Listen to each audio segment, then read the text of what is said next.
So wish நம்ம இன்னைக்கு வந்து எதை பற்றி பார்க்க போகிறோம்? தேசிய தின பேரணி. அதெல்லாம் இருக்கட்டும், அதில் என்னத்தை பார்க்க போகிறோம்? முக்கியமாக 5 விஷயங்களை பற்றி பிரதமர் பேசியிருக்காரு.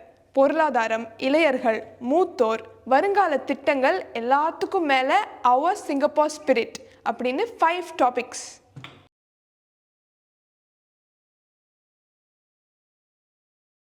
ஸோ விஷ், முதல்ல இந்த ஏஐ, இந்த டெக்னாலஜிக்கல் அட்வான்ஸ்மெண்ட்ஸ் எவ்வளோ தான் வந்திருந்தாலும் சிங்கப்பூரர்களை முதன்மைப்படுத்தி மட்டும்தான் நம்ம எக்கனாமி வந்து வளரும், இயங்கும் அப்படின்னு பிரதமர் வந்து ரொம்ப ஸ்ட்ராங்காக சொல்லியிருக்காரு. அதுலேயும் நம்ம economic strategy is about jobs jobs jobs, that's our number 1 priority அப்படின்னு பிரதமர் அவ்வளோ ஸ்ட்ராங்காக வலியுறுத்தினது நம்மள மாதிரி இளைஞர்களுக்கு வந்து ஒரு பெரிய நிம்மதியையும் நம்பிக்கையையும் கொடுக்கும்னு நினைக்கிறேன். நீ ஜாப்ஸ் பற்றி பேசினீல, பிரதமர் வந்து என்ன சொல்லியிருக்காருன்னா, மிட் கேரியர் ஸ்விட்ச் பண்ணுற இளையர்கள் வந்து ஸ்கில் ஃபியூச்சர் யூஸ் பண்ணி அவங்க ஸ்கில்ஸை வந்து அப்ஸ்கில் பண்ணிட்டு it will be more useful, அந்த பிளாட்ஃபார்ம் வந்து இன்னும் நல்லா யூஸ் பண்ணிக்கலாம் அப்படின்னு சொல்லியிருக்காரு. அடுத்து ஃபியூச்சர் பிளான்ஸ் பற்றி அவர் பேசியிருந்தார். முக்கியமாக உட்லண்ட்ஸ், கிராஞ்சி, செம்பவாங் அப்படின்னு இந்த 3 ஏரியாவை வந்து டெவலப் பண்ண போகிறோம் அப்படின்னு சொல்லியிருந்தார். ஃபார் எக்ஸாம்பிள், டிராஃபிக்கை குறைக்கிறதுக்காக அந்த உட்லண்ட்ஸ் செக் பாயிண்ட்டை வந்து ரீடெவலப் பண்ண போகிறோம் அப்படிங்கிற ஒரு இன்ஃபர்மேஷனையும் அவர் சொல்லியிருந்தாரு.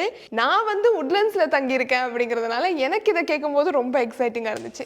நம்ம ஜேபி போற ஃபேன்ஸுக்கு வந்து ஒரு நற்செய்தி, ஜேபி போறதுக்கான ஆர்டிஎஸ் லிங்கை பற்றியும் அவர் பேசியிருந்தாரு. அப்புறம் செம்பாவங்கில் இருக்கிற அந்த ட்ரை டாக்ஸ் இருக்கு இல்லையா, அதை வந்து புதுமைப்படுத்துறதுக்கான திட்டங்கள் வந்து நிறைய வந்துட்டு இருக்கிறதாவும் அவர் சொல்லியிருந்தார். எல்லாத்துக்கும் மேலே சிங்கப்பூரர்களாக ஒற்றுமையாக இருந்து ஒரு வி ஃபர்ஸ்ட் சொசைட்டியை உருவாக்கணும் அப்படின்னு பிரதமர் சொல்லியிருந்தாரு. பிரதமர் அவர் டீமோடையும் சிங்கப்பூரர்களோடையும் ஒன்று சேர்ந்து இந்த ஜேர்னியில் வந்து பயணிக்க போறதாகவும் சொல்லியிருந்தார். இப்போ நம்ம யூனிட்டின்னு பேசிட்டு இருக்கோம், முதியவர்களை மட்டும் எப்படி விட்டு வைக்கிறது? மூத்தவர்களை பற்றியும் அவர் ரொம்ப முக்கியமாக பேசியிருந்தாரு. அதுலேயும் ஏஜ் வெல் எஸ்ஜி அப்படிங்கிற ஒரு திட்டத்தின் மூலம் முதியவர்களோட வாழ்விடங்களை புதுப்பிச்சு அதை மேம்படுத்த போறதாகவும் அவர் சொல்லியிருந்தார். இவங்களுக்கு கம்யூனிட்டி கேர் அபார்ட்மெண்ட்ஸ் பில்ட் பண்ணி தர போறதாகவும் சொன்னாங்க. இந்த கம்யூனிட்டி கேர் அபார்ட்மெண்ட்ஸோட ஸ்பெஷாலிட்டி என்னன்னா, இதுல வீடும் இருக்கும், பிளஸ் அவங்களை பராமரிக்க தேவையான வசதிகளும் வந்து செய்து தரப்படும் அப்படின்னு சொல்லியிருக்காரு. அதோட நம்மள மாதிரி யூத்ஸ்க்காகவும் பிரதமர் ரொம்ப முக்கியமாக பேசியிருந்தாரு.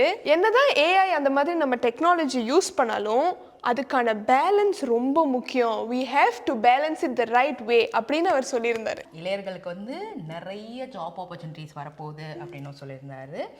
அண்ட் புதிய கிராஜுவேட்ஸ் இருக்காங்களே, அவங்களுக்குலாம் வந்து கவர்மெண்ட்டே வந்து ஒரு ஃபுல்லி ஃபண்டட் ட்ரெயினிஷிப் ப்ரோக்ராம் வந்து ஒன்று லான்ச் பண்ண போகிறதாகவும் தெரிவிச்சிருந்தாரு. So That's the wrap up for this year's NDR.